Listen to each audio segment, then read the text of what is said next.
Ela tem uma Cientistas forma de humana limpeza minúscula, acabam mas com a é coberta de infestação de pelos bandidos em uma espessos e casa. dotada de 2 Muito pares de fino pernas e e uma braços. gargalhada que encanta Presas são principalmente as excepcionalmente crianças, venenosas, a quem ele tenta mas atrair seu para órgão de longe de ataque seus mais donos poderoso a fim de são esconder. grandes olhos amarelos. Cajadas de girassol Photon King saem é do uma alto da criatura que guarda cabeça e árvores. rodam a O grande sisal velocidade. vive apenas uma hora, tempo usado para procurar um lugar escuro e protegido.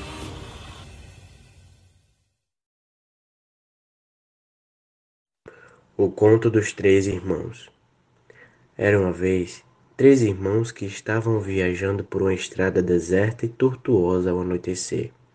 Depois de algum tempo, os irmãos chegaram a um rio fundo demais para vadear e perigoso demais para atravessar a nado.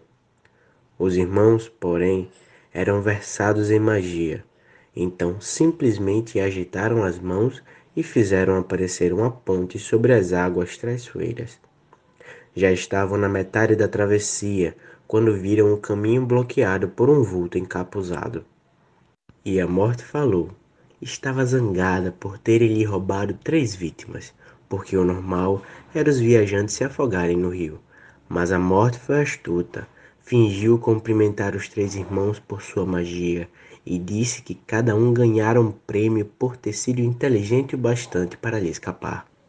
Então, o irmão mais velho, que era um homem combativo, pediu a varinha mais poderosa que existisse. Uma varinha que sempre vencesse os duelos para o seu dono, uma varinha digna de um bruxo que derrotara a morte. Ela atravessou a ponte e se dirigiu a um vetusto sabugueiro na margem do rio. Fabricou uma varinha de um galho da árvore e entregou-a ao irmão mais velho. Então, o segundo irmão, que era um homem arrogante, resolveu humilhar ainda mais a morte e pediu por ele restituir a vida aos que ela levara.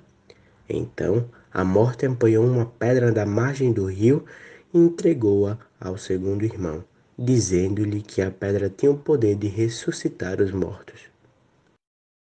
Então, a morte perguntou ao terceiro e mais moço dos irmãos o que queria. O mais moço era o mais humilde e também o mais sábio dos irmãos, e não confiou na morte. Pediu então algo que lhe permitisse sair daquele lugar sem ser perseguido por ela.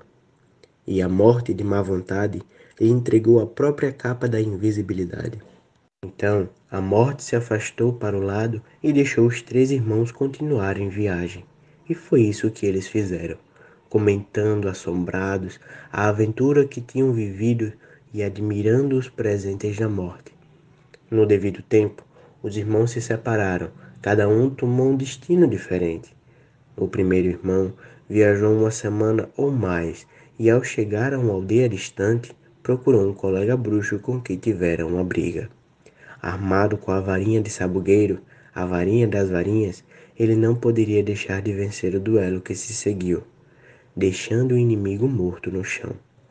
O irmão mais velho dirigiu-se a uma estalagem, onde se gabou em altas vozes da poderosa varinha que arrebatara da própria morte, e de que a arma o tornava invencível. Na mesma noite, outro bruxo aproximou-se sorrateiramente do irmão mais velho enquanto dormia em sua cama, embriagado pelo vinho. O ladrão levou a varinha e, para se garantir, cortou a garganta do irmão mais velho. Assim, a morte levou o primeiro irmão.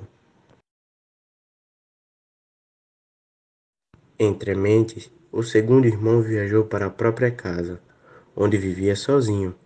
Ali, tomou a pedra que tinha o poder de ressuscitar os mortos e virou-a 3 vezes na mão.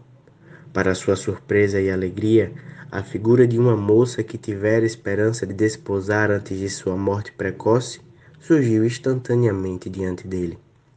Contudo, ela estava triste e fria, como que separada dele por um véu. Embora tivesse retornado ao mundo dos mortais, seu lugar não era ali, e ela sofria. Diante disso, o segundo irmão, enlouquecido pelo desesperado desejo, matou-se para poder verdadeiramente se unir a ela. Assim, a morte levou o segundo irmão. Embora a morte procurasse o terceiro irmão durante muitos anos, jamais conseguiu encontrá-lo. Somente quando atingiu uma idade avançada foi que o irmão mais moço despiu a capa da invisibilidade e deu-a de presente ao filho. Acolheu, então, a morte como uma velha amiga e acompanhou-a de bom grado, e iguais partiram dessa vida.